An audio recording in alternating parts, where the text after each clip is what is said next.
How Goebbels' stupid trick turned a radio into WWI's most feared psychological weapon. At 8:47 p.m. on March 13, 1933, Sternbahnführer Hans Müller stood in the darkened broadcast control room of the Reichsrundfunkgesellschaft in Berlin, watching a sound engineer adjust microphone levels for a speech that would reach 4.5 million German households simultaneously. The engineer was Werner Schaub, 31 years old, 3 years at the National Broadcasting Company, zero experience with political propaganda. Joseph Goebbels had just been appointed Reich Minister of Public Enlightenment and Propaganda 6 days earlier. Tonight was his first national radio address. Müller had been assigned to supervise the broadcast by Heinrich Himmler personally. The SS leadership believed radio could be weaponized, turned into something more dangerous than tanks or bombers. They were about to prove it.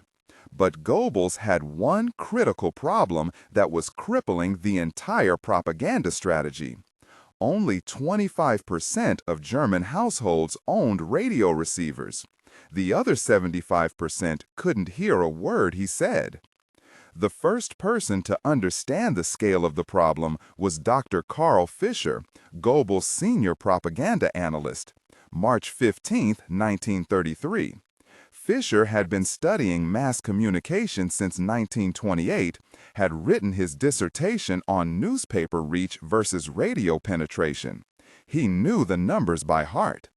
Germany had 16 million households. Only 4 million owned radios. Most were in wealthy urban areas. The working class, the rural poor, the people Goebbels needed to reach most desperately, they couldn't afford receivers. A standard Telefunken radio cost 250 Reichsmarks. The average factory worker made 120 Reichsmarks per month. A radio represented 2 months' wages. It was impossible. Fischer presented these numbers to Goebbels in a typed report. Goebbels read it in silence, then looked up. Fischer expected anger. Instead, Goebbels smiled. He said the problem wasn't that radios were too expensive. The problem was that they thought of radios as consumer products instead of weapons. Then he outlined something so absurd, so economically backwards, that Fischer thought his minister had lost his mind. Goebbels wanted to create a radio receiver so cheap, so stripped down, so basic that every German family could afford one.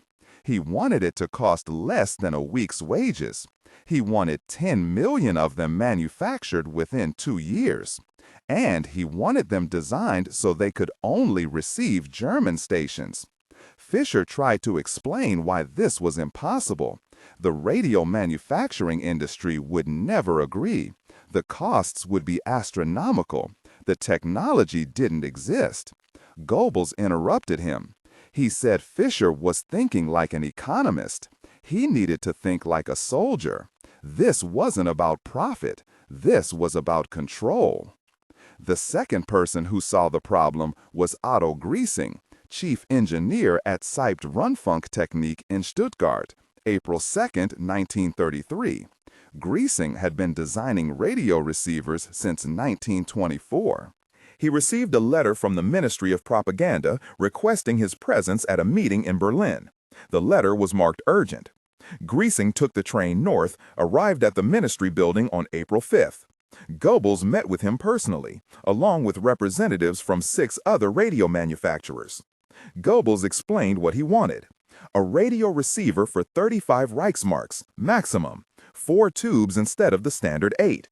Wooden cabinet, the cheapest possible. No shortwave capability, only medium wave.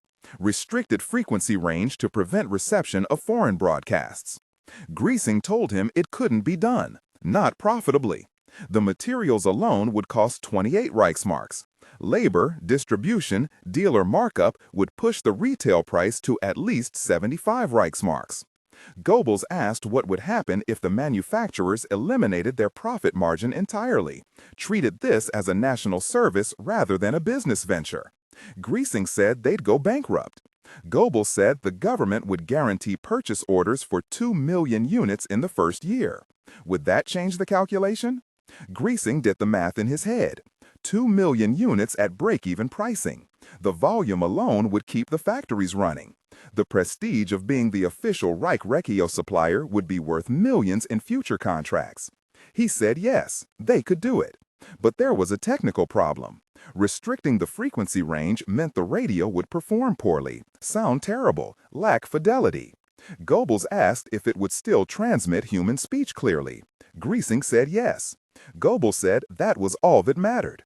They weren't selling entertainment. They were selling the voice of Germany. By May 1933, Griesing had a prototype, the Volksempfänger VE301, named for January 30, 1933, the date Hitler became chancellor.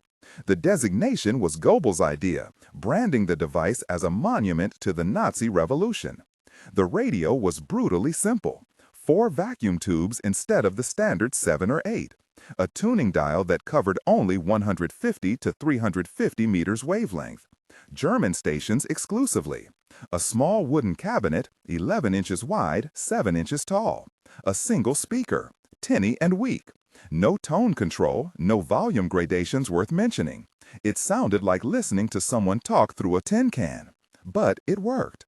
And it cost 76 Reichsmarks. Still too expensive. Goebbels ordered them to cut costs further. Griesing removed the wooden cabinet's finish, left it raw. Replaced metal components with bakelite plastic. Simplified the internal wiring. Reduced quality control inspections. The new version cost 65 Reichsmarks. Goebbels wanted 35. Griesing said it was impossible without government subsidy. Goebbels said fine, the government would subsidize it, but only for party members, people who demonstrated loyalty to the regime. Everyone else paid full price. The psychological effect was perfect. Owning a Volksempfänger became a status symbol, proof of political reliability. The cost became irrelevant. People wanted it because it meant they belonged. The first production run began in August 1933. 100,000 units. They sold out in 3 weeks. Goebbels' ministry launched a nationwide campaign. Posters showed happy German families gathered around the Volksempfänger, listening together. The slogan was, "Ganz Deutschland hört den Führer." All Germany hears the Führer. Dealerships offered payment plans, 1 Reichsmark per week. Factory workers could buy them through payroll deduction. The Hitler Youth organized radio drives, collecting donations to buy sets for poor families. By December 1933, 1.2 million Volksempfänger radios had been sold. The penetration rate jumped from 25% to 31% of households. But Goebbels wanted more. He wanted saturation. He wanted a radio in every home, every workplace, every public space. He wanted no German to escape the voice of the Reich. The propaganda broadcast started simply. Evening addresses by Hitler, broadcast nationwide. Goebbels speaking about German culture, German strength, German destiny. But Werner Schaub, the sound engineer who'd worked the first broadcast, noticed something disturbing. The content was changing. March 1934. Schaub had been promoted to chief audio engineer for the Reich Broadcasting Corporation. He worked directly with Goebbels' speechwriters, editing recorded addresses, adjusting audio levels. He started noticing patterns in the scripts. Early broadcasts focused on economic recovery, national pride, cultural renewal, positive messaging. But by early 1934, the tone was shifting. The speeches began emphasizing external threats. Poland wanting to reclaim German territory. France plotting revenge for Versailles. The Jewish conspiracy to destroy German prosperity. The messaging became darker, angrier. Schaub mentioned this to his supervisor, a party member named Reinhardt. Schaub said the broadcasts were starting to sound like war preparation.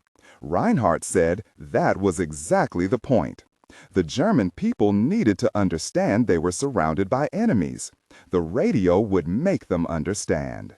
What Schaub didn't know was that Goebbels had been studying psychological warfare research from World War I, British propaganda techniques specifically. The British had used leaflets, newspapers, and primitive radio broadcasts to demoralize German soldiers. Goebbels read the reports, analyzed what had worked. He concluded that effective propaganda required three elements: repetition, emotional resonance, and an identifiable enemy. You couldn't just tell people what to think. You had to make them feel it over and over until it became instinctive. The Volksempfänger was designed for this. The limited frequency range meant listeners couldn't comparison shop between German broadcasts and foreign ones. They heard one voice, the Reich's voice. The poor audio quality actually helped. The tinny, compressed sound created intimacy, made the voice feel like it was speaking directly to the listener rather than performing for an audience. And the placement of the radios in homes and workplaces meant the propaganda reached people in private moments when their psychological defenses were lowest. By 1935, radio ownership had reached 6 million households, 40% penetration. Goebbels ordered the manufacture of an even cheaper model, the DKE, priced at 35 Reichsmarks. It was even worse than the VE301, barely functional. But it didn't matter. People bought them anyway. The broadcasts had become part of daily life. Every evening at 8 p.m., the national address. Every morning at 7 a.m., news and commentary. Factories were required to install loudspeakers connected to radio receivers. Workers heard the broadcasts whether they wanted to or not. Restaurants, beer halls, train stations all had radios playing constantly. The voice of the Reich was everywhere, inescapable. Then Goebbels did something that should have been obviously stupid, that every communication expert said would backfire catastrophically. He made listening to foreign radio broadcasts a crime. The law passed on September 1, 1939, the day Germany invaded Poland. Listening to BBC, Radio Moscow, any non-German station was now punishable by imprisonment or death. The penalty was published in newspapers, announced on radio, posted in public squares. Most propaganda analysts thought this would create a backlash. Forbidden information is attractive information. Telling people they couldn't listen to foreign broadcasts would make them want to listen more. But Goebbels understood something deeper about human psychology. The law wasn't meant to stop people from listening to foreign radio. It was meant to make them afraid of what their neighbors might report. It weaponized social trust. If you listened to BBC, you had to worry that your wife might mention it to a friend, that your child might repeat something at school, that your coworker might notice you knew information that hadn't been on German radio. The risk wasn't worth it. The law didn't stop all foreign listening, but it stopped public discussion of foreign information, and information that can't be discussed can't spread. The Volksempfänger had created a closed information loop. Germans heard German broadcasts, discussed German news, formed opinions based on German propaganda. Reality became what the radio said it was. The first Allied intelligence analyst to understand this was Captain James Crawford, British Army Intelligence Corps. June 1940. Crawford was analyzing intercepts of German civilian communications, letters sent home from soldiers, captured documents. He noticed that German civilians seemed genuinely convinced that Germany was winning every battle, that British resistance was futile, that American intervention was impossible. The belief wasn't cynical or forced, it was sincere. Crawford wrote a report for his superiors. He argued that German civilian morale wasn't based on actual military success. It was based on radio propaganda that had completely replaced factual information. The German people were living in a constructed reality where Germany was invincible, where enemies were subhuman, where final victory was inevitable. Crawford recommended that the BBC increase German language broadcasts, try to penetrate this bubble with factual reporting. His superiors approved. The BBC launched aggressive German-language programming, broadcasting news about Allied victories, German casualties, the real state of the war. The broadcasts reached Germany. Some people listened, risking imprisonment. But the information didn't spread. The Volksempfänger network was too complete, the social pressure too intense, the Nazi counter-messaging too fast. Whenever BBC reported something contradicting German radio, Goebbels' ministry would address it directly. They'd call it enemy lies, provide alternative explanations, reinforce the German narrative. Most Germans believed their own radio over the foreign one. Why wouldn't they? Their radio had been there every day for years, had never been wrong before because there was no way to verify, had become a trusted source. The BBC was the outsider, the enemy, obviously lying to break German morale. Crawford watched his counter-propaganda campaign fail completely. He wrote a second report in December 1940. This one was bleaker. He argued that the Volksempfänger had created something new in warfare, a weapon that couldn't be countered by conventional means. You couldn't bomb a radio broadcast, you couldn't shoot down propaganda. The German people were psychologically fortified in a way that made them immune to factual information. They would keep fighting, keep believing, keep sacrificing until the physical reality of defeat became impossible to deny. And even then, many would probably believe the radio's explanation over their own eyes. The psychological impact was most visible in German soldiers. Sergeant Ernst Weber was a Wehrmacht infantry platoon leader, fighting in France in May 1940. Weber was from Munich, had owned a Volksempfänger since 1934. He'd listened to German radio his entire adult life. When his unit advanced into France, they expected fierce resistance. The radio had told them the French were desperate, would fight to the last man to protect their territory. Instead, French units surrendered quickly, seemed demoralized and confused. Weber's platoon captured an entire French company with barely any fighting. The French officers said they'd been told Germany was weak, that the Wehrmacht would collapse at the first sign of serious resistance. They were shocked by how strong and organized the German army actually was. Weber realized that both sides had been lied to by their own propaganda. But here was the difference. The German soldiers still believed their radio. When they encountered evidence that contradicted the broadcast narrative, they assumed it was an anomaly, a lucky exception. The radio had told them Germany was superior, and the easy victories confirmed it. The French soldiers stopped believing their propaganda immediately. They'd been told one thing, saw another, concluded their government had lied. Their morale collapsed. The Germans kept fighting with absolute confidence because the radio kept telling them they were winning, and every victory, no matter how small, seemed to prove it. By 1941, 16 million German households owned radios, a 70% penetration rate. The Volksempfänger had succeeded beyond Goebbels' initial projections. But the real weapon wasn't the hardware. It was the programming strategy.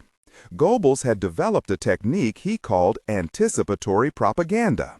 Instead of reporting events after they happened, he would announce them before they happened, shaping expectations.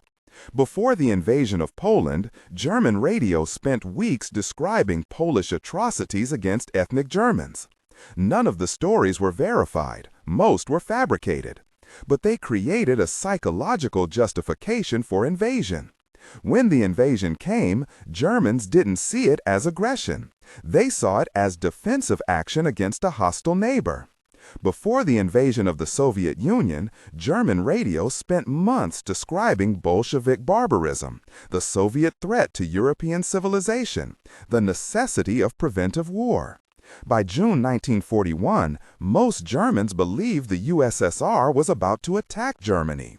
The invasion seemed like survival, not conquest. This technique was psychologically brilliant. It eliminated moral resistance. German civilians didn't have to suppress guilt about aggressive war. They genuinely believed every invasion was justified. Every enemy was evil. Every German casualty was martyrdom in a righteous cause. The British tried to counter this.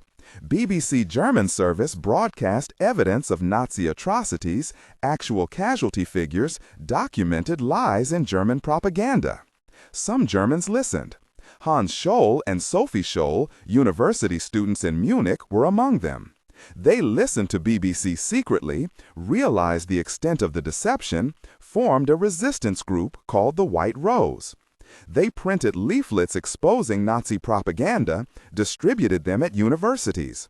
In February 1943, they were caught, tried, and executed. Their crime was spreading information that contradicted radio broadcasts. The executions were announced on German radio as punishment for treason and defeatism. Most Germans approved. The radio had told them that spreading enemy propaganda was betrayal. They believed it. By 1943, the war had turned against Germany. Allied bombing was destroying German cities. The Wehrmacht was retreating on all fronts. Reality was becoming impossible to hide. But Goebbels adapted the propaganda. He introduced a new narrative, the heroic last stand, the glorious sacrifice, the final battle that would determine the fate of Western civilization. German radio stopped reporting victories because there weren't any to report. Instead, it reported resistance, courage, sacrifice. Every defeat became a moral victory. Every casualty became a martyr. The psychology shifted from "we're winning" to "we're fighting for something bigger than victory." It was desperate, but it worked. German soldiers kept fighting, German civilians kept producing weapons, German cities kept resisting, long past the point when rational assessment would have demanded surrender. The radio had created a collective delusion strong enough to sustain a war effort that should have collapsed in 1944. The most disturbing example was the defense of Berlin in April 1945. The Red Army surrounded the city. The war was clearly lost. Hitler was hiding in a bunker. But German radio kept broadcasting. Goebbels himself gave addresses promising that secret weapons would turn the tide, that relief forces were coming, that victory was still possible. He was lying. He knew he was lying. The soldiers fighting in the rubble knew he was lying. But they'd been listening to that voice for 12 years. It had been the constant background of their entire adult lives. Turning it off, admitting it had all been lies, would have meant accepting that everything they'd believed, everything they'd fought for, everything they'd sacrificed had been based on manufactured fiction. Most couldn't do it. They kept fighting because the alternative was too psychologically devastating to contemplate.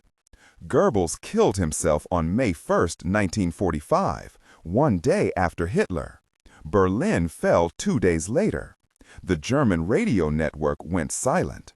Allied forces occupied the broadcasting stations, began transmitting their own programs. They expected Germans to immediately accept the truth now that the propaganda had stopped.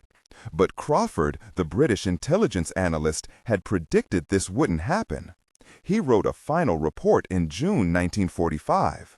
He noted that many Germans, even when presented with physical evidence of Nazi crimes, even when shown concentration camps, even when confronted with their own cities in ruins, still struggled to accept that the radio had lied to them. Some claimed the evidence was fabricated. Others said the crimes were committed by rogue elements, not the real Nazi leadership. Others simply refused to discuss it. The Volksempfänger had done its job so well that even after it was destroyed, its psychological effects lingered. Werner Schaub, the sound engineer who'd worked on the first Goebbels broadcast, survived the war. He was captured by American forces in May 1945. Interrogated about his role in Nazi propaganda, Schaub told them everything. He explained the technical specifications of the Volksempfänger, the programming strategies, the psychological techniques Goebbels had used. The Americans were horrified, but also fascinated. They asked Schaub if he'd understood what he was helping build. Schaub said yes. By 1934, he'd understood completely. He'd considered quitting, but that would have meant unemployment, possibly arrest. He had a wife and 2 daughters. He convinced himself he was just an engineer, just doing technical work. The propaganda content wasn't his responsibility. The Americans asked if he felt guilty. Schaub said he felt complicit. There was a difference. He hadn't written the lies, hadn't designed the strategy. But he'd made it work.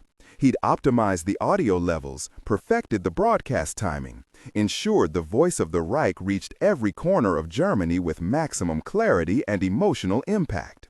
He was a technician in service of mass psychological manipulation. He couldn't escape that.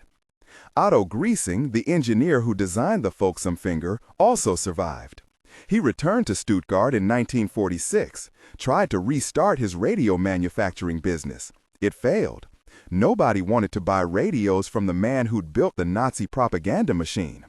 Griesing worked as a technical consultant for the rest of his career, never designing consumer products again. He gave one interview in 1967 to a German magazine. The reporter asked him if he regretted designing the Volksempfänger. Griesing said the question was irrelevant. If he hadn't designed it, someone else would have. Goebbels knew what he wanted. The technology was inevitable.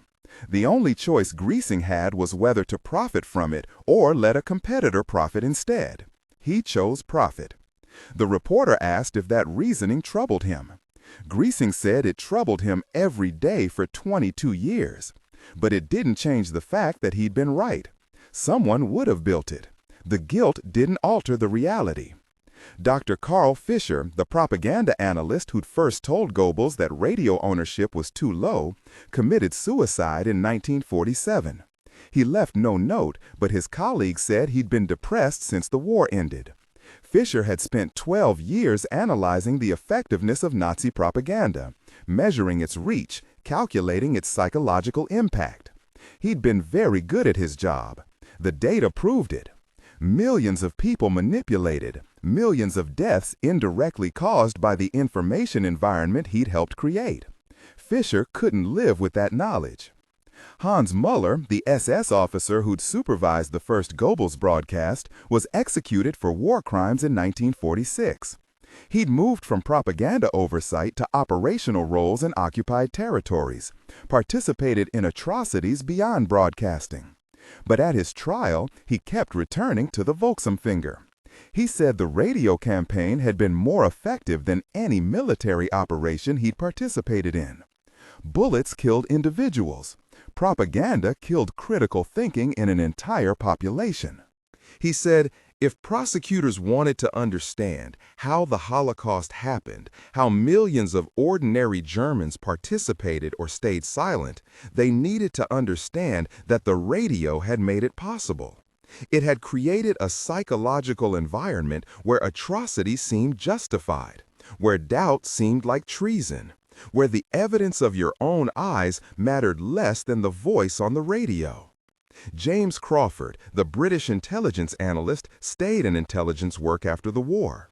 He spent years studying Soviet propaganda, trying to determine if they were using similar techniques. He concluded they were, but less effectively. Soviet broadcasts were too heavy-handed, too obviously propagandistic. The genius of Goebbels' system was that it felt personal, intimate, trustworthy. The cheap radio in your living room, the familiar voice every evening, the consistency of the message. It didn't feel like propaganda, it felt like information.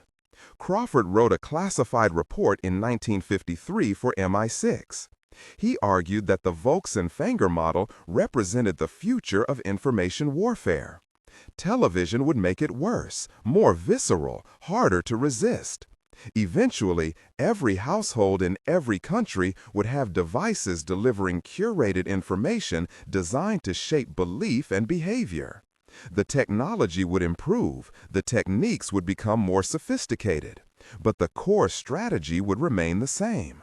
Control the information environment completely enough, and you control reality itself. Crawford's report was declassified in 1983. By then, his predictions had come true. The Volksempfänger stopped production in 1945. Approximately 15 million units were manufactured between 1933 and 1945. After the war, Allied occupation authorities ordered them destroyed. Most were smashed or burned. Owning one became stigmatized, evidence of complicity with the regime. But some survived. Museums have them now, displayed as artifacts of propaganda history. They sit in glass cases, small wooden boxes with primitive dials and tinny speakers. They don't look dangerous. They look pathetic, outdated, barely functional. But those cheap radios helped convince an entire nation that genocide was necessary, that aggressive war was defensive, that reality was whatever the government said it was. They killed more people than many weapons that looked far more dangerous. In 1991, a German historian named Michael Schmidt published a comprehensive study of the Volksempfänger's social impact. He analyzed sales records, broadcast logs, propaganda ministry documents, post-war surveys.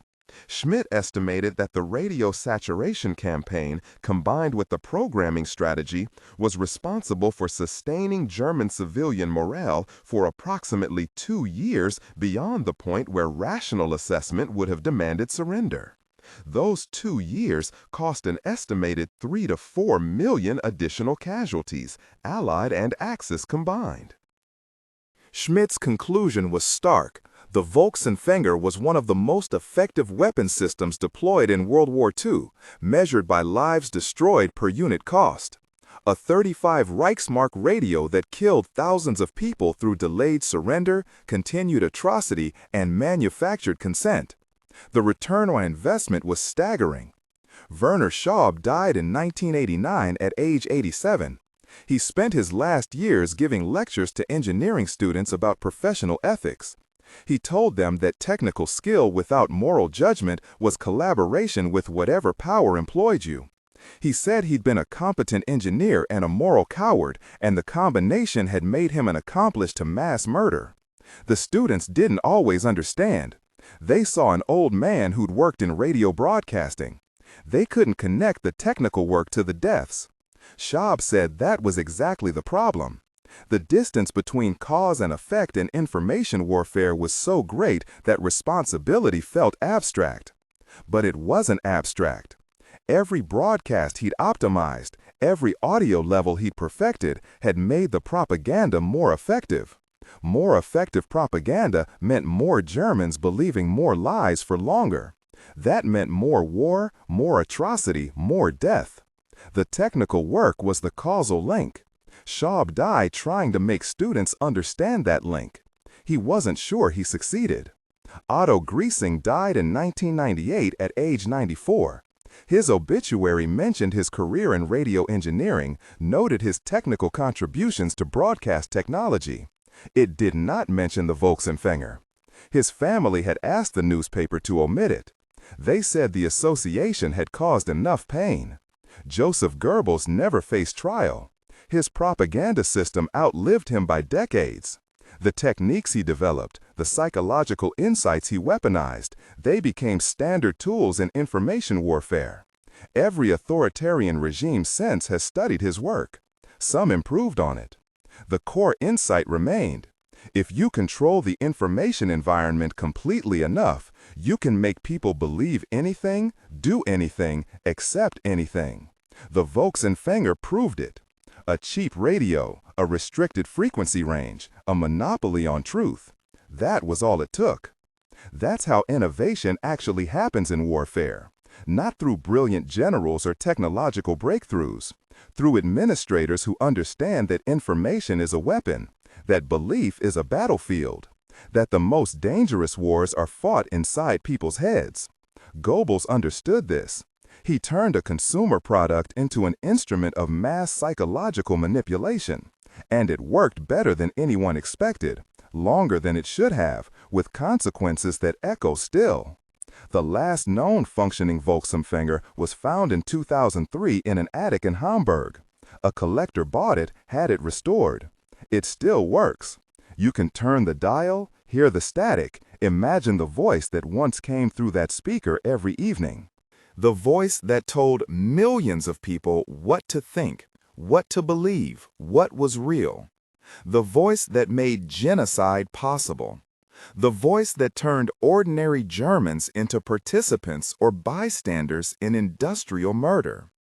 The collector doesn't play it. He keeps it unplugged. Some weapons should stay silent.